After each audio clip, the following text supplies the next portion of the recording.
নমস্কার। আমাদের আজকের গল্প হেমেন্দ্র কুমার রায়ের লেখা অপদেবতার দ্বীপ। এখানকার লোকে ও জায়গাটিকে দেবতার দ্বীপ বলে ডাকত।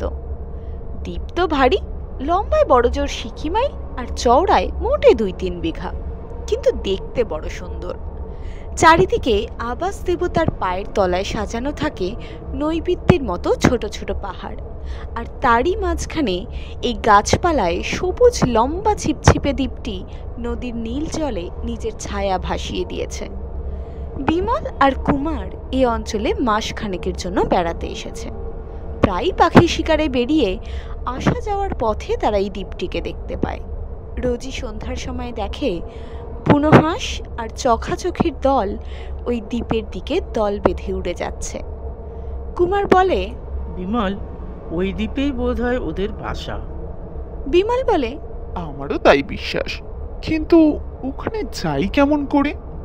ও দ্বীপে যাওয়ার একমাত্র উপায় হচ্ছে সাঁতার কাটা, কারণ ওখানকার কোনো মাঝি নৌকা নিয়ে ওই দিকে যেতে চায় না।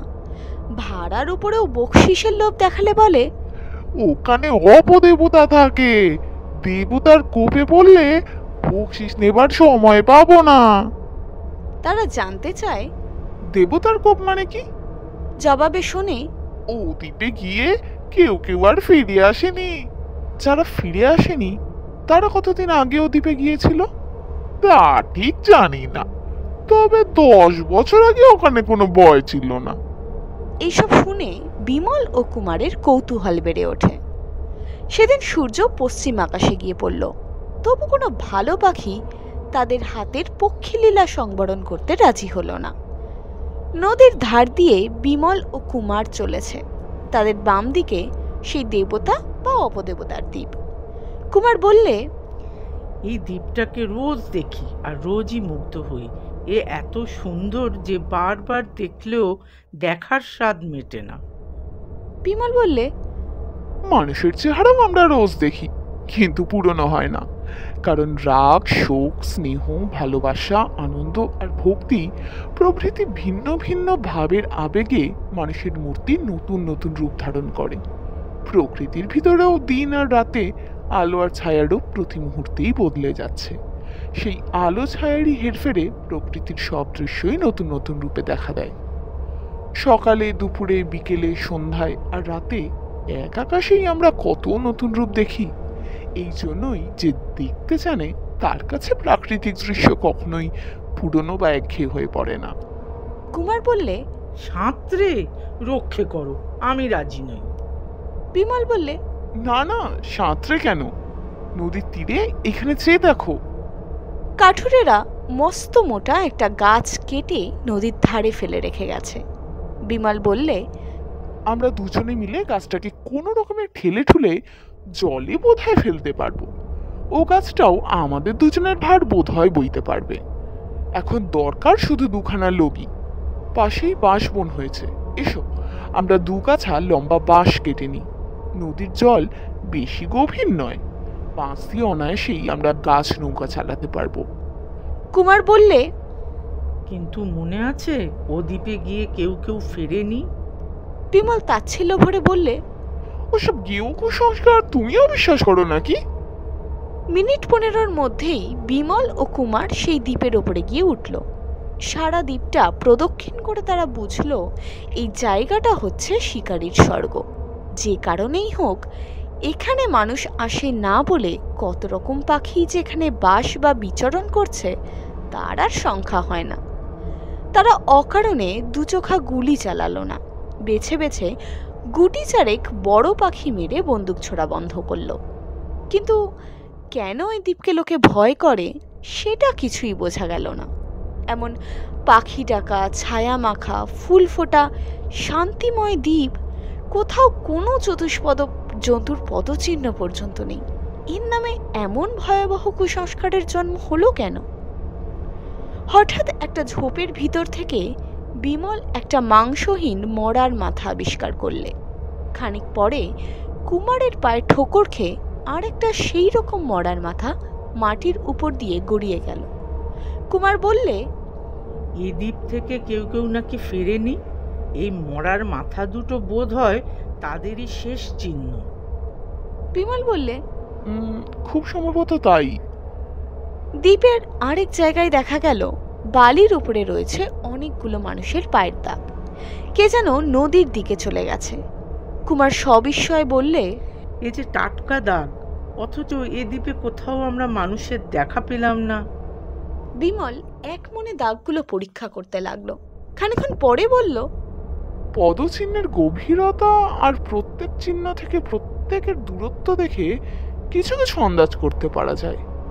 বালির ওপরে ছোটখাটো হালকা বা রোগা লোকের পায়ের দাগ এত বেশি গভীর হয় না, আর সে এত তফাতে তফাতে পা ফেলেও চলতে পারে না। এগুলো হচ্ছে খুব দীর্ঘ আর বিরাটাকায় কোনো লোকের পদচিহ্ন। কুমার বললে, কিন্তু সেই দীর্ঘ আর বিরাটকায় লোকটি কোথায়? এই ছোট দ্বীপের সব জায়গাতেই তো ঘুরে এলো, কিন্তু তাকে দেখলাম না কেন? বিমল বলল, এসো, এই পায়ের দাগ ধরে আমরাও অগ্রসর হই, তাহলে হয়তো তার দেখা পেলেও পেতে পারি। পদচিহ্নের অনুসরণ করে বিমল ও কুমার একেবারে নদীর ধারে গিয়ে পড়ল। দাগগুলো যেন জলের ভিতরে নেমে গেছে। যার পায়ের দাগ, সে কি তবে সাঁতার কেটে দ্বীপ থেকে অদৃশ্য হয়েছে? বিমল বললে, আমরাও ঠিক এখান থেকেই দ্বীপে উঠে এসেছি। কুমার বললে, না, তাহলে সে কাটা গাছটাও এখানে থাকতো। বিমল তীক্ষ্ণ দৃষ্টিতে এদিক ওদিক দেখে নিয়ে বলল, না কুমার, আমার ভুল হয়নি। এই দেখো আমাদের নদী থেকে উঠে আসার পায়ের চিহ্ন। ওই দেখো আমাদের কাটা বাস দুটো উপরে রয়েছে। সেই গাছের গুড়িটা নিশ্চয়ই কেউ আবার জলে ঠেলে স্রোতে ভাসিয়ে দিয়েছে। কুমার, আকাশের দিকে তাকিয়ে দেখো, মেঘে মেঘে চারিদিকে অন্ধকার হয়ে আসছে। কালো কালো ঝোড়ো মেঘ, ঝড় উঠলো বলে। কুমার উদ্বিগ্ন স্বরে বলল, এখন সাঁতার দিয়েও নদী পার হবার চেষ্টা করা উচিত নয়, বড় বিপদে পড়লাম তো দেখছি। বিমল বললে, কুমার, আমরাও বোধহয় দেবতার কোপে পড়েছি। নিশ্চয়ই কেউ আমাদের দ্বীপে বন্দি করার চেষ্টা করছে। আজ রাতটা এখানেই কাটাতে হবে। তবে আমাদের হাতে যখন বন্দুক আছে, তখন কাল সকালে সূর্যের মুখ দেখতে পাবো বলেই মনে হচ্ছে। পৃথিবীকে বিরাট এক অন্ধ কারাগারে ফেলে গাছপালাকে কাঁদিয়ে ও নদীর জলকে পাগলা করে ঝটিকার প্রলয় নৃত্য শুরু হলো। কুমার বললে, বিমল, দ্বীপের দেবতা এখন কোথায় তা জানি না, কিন্তু আকাশের দেবতার অত্যাচার আর তো সহ্য হচ্ছে না। বিমল বললে, চলো ওই বড় গাছটার তলায় গিয়ে আশ্রয় নিই। ঝড়ের সময় গাছের তলায় যদি বাজ পড়ে? তাহলে মৃত্যুর চেয়ে আর কোনো বেশি বিপদ হবে না। এই বলে কুমারের হাত ধরে টেনে বিমল গাছের তলায় ছুটল। ঘণ্টাখানেক খুব চেঁচামেচি ও মাতামাতি করে ঝড় বিদায় নিল বটে, কিন্তু রাত্রির নিবিড় অন্ধকার পৃথিবীর বুকের ওপর জাঁকিয়ে বসল। পৃথিবী এমন নিস্তব্ধ হয়ে পড়ল যে ঝটিকায় বিকট চিৎকারের পরেই সেই নিস্তব্ধতাকে অত্যন্ত অস্বাভাবিক বলে মনে হতে লাগলো। বিমল বললে, জানি না দ্বীপের দেবতার স্বভাব কেমন। এসো, গাছের ওপরে উঠে তবু নিরাপদ হওয়া যাক কতকটা। এই দ্বীপে যে সত্যি সত্যিই কোনো অপদেবতা বাস করে, বিমল সে কথায় একটুও বিশ্বাস করেনি। হয়তো নদীর জল বেড়ে উঠে গাছটাকে ভাসিয়ে নিয়ে গেছে। হয়তো আজকেই আর কোনো সাহসী ও কৌতূহলী লোক দ্বীপে এসে বালির ওপরে পায়ের দাগ রেখে গেছে। গাছের ডালে বসে বসে বিমল ও কুমার দেখতে পেল নদীর ওপারে লোকালয়ের প্রদীপগুলো টিপটিপ করে জ্বলছে। এই নির্জন অন্ধকার দ্বীপের অরণ্য থেকে সেই জ্বলন্ত দ্বীপগুলোকে দেখাচ্ছে যেন অন্য কোনো জগতের সুখী তারকার মতো। সেই দিকে তাকিয়ে তাকিয়ে বিমল ও কুমারের চোখে তন্দ্রার ঘোর এলো, কিন্তু পাছে গাছ থেকে পড়ে সেই ভয়ে তারা কেউই ঘুমাতে পারল না। হঠাৎ গাছের ঠিক নিচেকার জঙ্গলে কেমন একটা অস্পষ্ট সন্দেহজনক শব্দ শোনা গেল, যেন অন্ধকারের মধ্যে অধিকতর অন্ধকার কি একটা সেখানে নড়াচড়া করছে। বিমল ও কুমারের চোখ বিশেষ কিছু আবিষ্কার করতে পারল না, কিন্তু পাশের গাছ থেকে একটা পেঁচা যেন তাকে দেখেই সভয়ের ডানা ঝোপটিয়ে উড়ে গেল। কুমার ফিসফিস করে বললে, দ্বীপের দেবতা এলো নাকি? বিমল বললে, চুপ, কে গাছে উঠছে? বন্দুক তৈরি রাখো। নতুন কোনো ভাড়ে গাছটা অল্প অল্প কাঁপছে। কে গাছে উঠছে? অজগর সাপ নয় তো? বিমল আবার চুপি চুপি বললে, কুমার, আমি হঠাৎ টর্চ জ্বালবো, বিপজ্জনক কিছু দেখলেই তুমি গুলি করবে। গাছের উপরে কোনো জীবের গাত্র ঘর্ষণের শব্দ ক্রমেই স্পষ্ট হয়ে উঠল। তারপর বিমল ও কুমার যে ডালে বসেছিল সে ডালটাও নড়ে উঠল। হঠাৎ বিমল টর্চ জ্বেলে ফেলল এবং ঠিক হাত তিনেক তফাতেই ডালের ওপরে যে বিভৎস মূর্তিটাকে দেখল, সে কি মানুষের মূর্তি? প্রকাণ্ড একটা উলঙ্গ ও কালো মিশমিশে দেহ, তার সর্বাঙ্গেও কালো কালো লোম এবং পিঙ্গল জটা ও সূক্ষ্ম গুলফের মতো দুটো ড্যাব ড্যাবে হিংসুক দৃষ্টি আগুনের মতো জ্বলছে। হঠাৎ টর্চের তীব্র আলোতে চমকে উঠে সেই ভয়ানক মূর্তি তাড়াতাড়ি দুই হাতে চোখ ঢেকে ফেলল এবং সঙ্গে সঙ্গে গাছের ওপর থেকে নিচে পড়ে গেল। একটা আর্তনাদ শোনা গেল। বিমল নিচের দিকে আলো ফেলে দেখল মূর্তিটা ঊর্ধ্বশ্বাসে ছুটছে। সে বলল, এসো কুমার, ওকে ধরতেই হবে, ও নদীর দিকে গেছে। দুজনে চটপট গাছ থেকে নেমে পড়ে টর্চের আলোতে নদীর দিকে ছুটল।